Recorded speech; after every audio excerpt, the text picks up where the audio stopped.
All right, everybody, Economic Ninja here. Ooh, we're gonna do some whiteboard stuff. Pretty crazy, huh? Yeah. All right, so I wanted to explain why interest rates are going to affect home prices. Okay, now a lot of you are seeing some fluctuations in interest rates recently. In February, we saw a 30-year mortgage get down to, as I was looking at it, as low as 2.5% for a 30-year fix. Okay, so we're going to give some straight numbers. We're going to talk 30-year fix, 30-year fix only. We're going to talk about the national average of homes, and then we'll throw in California. Why not? Recently, we've seen 3.5%. Now, before you start jumping on the comment section saying, well, I got this much, we're talking about 0 points. Okay, so we're going to talk 0 points. Now, we're going to do an average of 700 on your credit score. Okay, so we're keeping everything really vanilla because it's not about the best deal that you can get today right now. That's not what this video is about. It's about how it affects home prices. And how I want to show you guys here by my amazing chart is that as interest rates go up, home prices come down. All right. A lot of people seem to think because we have a deficit of homes and that, or there's a ton of people that want to buy homes right now, or even if you subscribe to the reality that institutions like BlackRock, Blackstone, whatever you want to call them, so many different little names now, are buying up homes, which are going to increase the price. There's a point at which they don't. And the reason why is because people cannot pay the payments or the rent at a certain point. It comes to interest rates. Okay, I know institutions can suck up a lot of inventory and take the hit as far as yield because they're starving for yield right now. But the facts are the facts. An investment becomes a good investment becomes a bad investment when you're not making good proper return on your money. Okay, especially when it's in relation to what you can make in other financial instruments. Okay, I don't want to go too deep into that rabbit hole. All right, so here we go. Right now, the average home price in America is $287. That is an all-time high. Okay, just so I want to get you to that point, thinking the last time it was this high, we had a crash. Okay, in housing prices, and in most areas that had really ballooned out, we saw 50% or even more in a downturn in the price of homes. But we still saw the national average take a huge hit in the price of homes, okay? So I wanted you to get to that point in your mind. We've been there before and it didn't turn out well, okay? I get it, there was a lot of arms, but trust me, there's a lot of other things right now that are going on that are gonna affect the market, okay? Everything from collateral loan obligation to credit default swaps, okay? It's like mortgage-backed securities, but just with a different name, all right? So let's get that solved. All right. So in February, we had an average mortgage price of 2.5%. And we're talking just principal and interest here. We're not talking about taxes and insurance. And just so you know, those also go up because taxes go up as the home price goes up, and your insurance goes up as the home goes up because it costs more to replace it when you decide to burn it down because you thought it'd be super fun to light off fireworks or do something fun with some gasoline. Okay, that's a whole nother video. So at 2.5%, the principal and interest would equal $1,134. And I guarantee you there's some people in California laughing right now. They say they wish they were that low. Now, June, fast forward, we're at 3.5%. That equates to a principal interest payment of $1,289. Now, that's a difference of $155, but a lot of you might be thinking, well, Ninja, that's not a whole lot of money. That's not going to cause the market to collapse, okay? Well, first off, $155 goes a long way on your monthly expenses. I get it, not recently because of the cost of food, fuel, and other things like that, which is my point.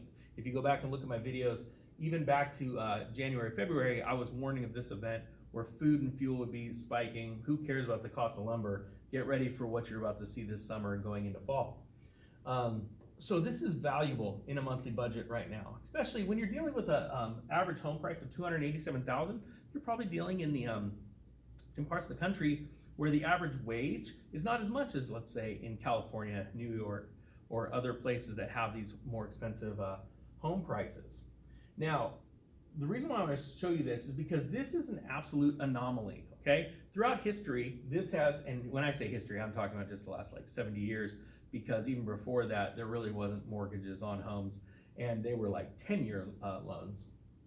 But now we keep stretching it out to 20, 30, now we're getting into 40, and we already have 50-year mortgage products. They're just not they're not out there that much. And trust me, they don't save you that much because they charge you a higher interest rate. That's a whole nother video. So now this isn't even a normal market, 5%, okay? A healthy market for mortgages sit anywhere between 6.5% and 8.5%, okay? A normal healthy market. Now I get if you look at long-term interest rate charts, they're sort of all over the maps when you look decade to decade, but a healthy rate of return should be bringing you in the same as inflation, right? So when we're dealing with a Fed's fund rate, how much the banks make, how much you make in interest, all that stuff equates to, is it healthy or not? Are you losing money through the destruction of your currency or not? Now, I'm just gonna use 5% as an example. I can tell you right now, the days of 5% mortgages back in 2000 and, 2004, I wanna say? This is if my memory, I don't have fancy editing, so I can't turn it off and come right back and say, hey, look, I knew this right from the top of my head. There's like no notes around me or anything like that. I'm just literally standing here with a whiteboard, a pen, and a dream. 5% was like a gift back then when I was flipping homes, and then obviously it went up past 5%, and then all of a sudden people started losing homes because of their adjustable rate mortgages, swapping their interest rate, how much they had to pay. Now the 5% would bring you this average home price to $1,630. Now you've gone from paying an additional $155 per month to a little over $500 a month. That is a huge hit on a normal family's budget. Even if you're making $100,000 a year, which I know a lot of people in areas where homes are less or this much, that's a huge percentage of your monthly income, your take-home income, because most of these people do not own their own business, so they pay a lot in taxes because they're employees. Employees pay the most in taxes. Now, why not just travel over here to crazy California, honestly? The average home price, I just did a quick Google search, is stating it's $800,000. And that is absolutely insane. So let's look at just these numbers right here. Just the difference between 2.5% and 3.5% mortgage right now is $431 a month. That's just for the principal and interest, okay? I don't even want to show you this number because it's just going to get stupid, all right? Honestly, so $431 is the average increase in home prices that Californians have seen from February to June if they are new home buyers. Now, I do know a lot of home buyers that are brand new, and I think that it's actually absolutely affecting their bottom line, and this is why many of them are getting priced out of the market. Now, the facts are the facts. Interest rates are not going down unless we see a collapse in the industry, okay, in the bond market or the stock market, whereas the Federal Reserve has to come in and backstop that collapse by taking their money and putting it out there to loan at even lower interest rates than we're seeing today. This usually would happen in the form of them dropping their federal funds rate to negative, which would in turn lower mortgage costs. We don't want to see that either. So either we're going to see higher interest rates or we're going to see lower interest rates. But the facts are the facts. Lower interest rates can only be lower for so long, and once they go into negative territory, there's only so many people that will put up with literally money being stolen literally out of their bank account in the form of negative interest rates. It's one thing to say that you have inflation stealing your money. Now you'd have the bank stealing your money. So I think that would be short-lived, and then it would be off to the races to go much, much higher. So just remember this. This is not going to last forever. It will get back to this, and it will go higher than this, and that's what I've been preparing for. So I hope you guys got something out of this whiteboard conversation. If you liked it, please throw me a thumbs up, but also comment below, ask questions, because your questions are inspiring these videos. Okay, guys?